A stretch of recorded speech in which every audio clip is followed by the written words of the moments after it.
Michigan ও টেক্সাসে বন্দুক সহিংসতায় শিশুসহ 10 জন গুলিবিদ্ধ হয়েছেন। বুধবার রাতে ডেট্রয়েটের ওয়েস্টফিল্ড ও ফাউস্ট অ্যাভিনিউর একটি পার্কে গুলিবিদ্ধ হয় 2 শিশুসহ 4 জন। অন্যদিকে টেক্সাসের ফোর্ট ওয়ার্থে একটি আবাসিক ভবনের বাইরে চলন্ত গাড়ি থেকে চালানো গুলিতে 4 শিশুসহ 6 জন আহত হয়েছে।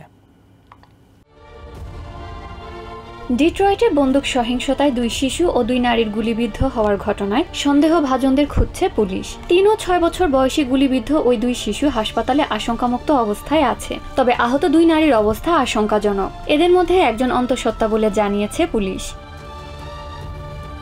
সন্দেহভাজন হামলাকারী এক কিশোর ও এক কিশোরী বলে জানিয়েছেন Detroit police chief James white. প্রাথমিক তদন্তের পর পুলিশ জানিয়েছে সন্দেহভাজন ওই কিশোরী আহত হওয়া এক নারীর সাথে বাকবিতণ্ডায় জড়ালে এক পর্যায়ে মারামারি শুরু হয়। এরপর ওই কিশোরী তার সাথে থাকা কিশোরের কাছে সাহায্য চাইলে সে বন্দুক বের করে গুলি চালায়। গুলিবিদ্ধ 2 শিশু আহত ওই 2 নারীর সাথে ছিল কিনা সে ব্যাপারে নিশ্চিত হওয়া যায়নি। এদিকে টেক্সাসের ফোর্ট ওয়ার্থের লাস ভেগাস ট্রেইলে একটি আবাসিক ভবনের বাইরে চলন্ত গাড়ি থেকে চালানো গুলিতে আহত হয়েছেন 4 শিশুসহ 6 জন।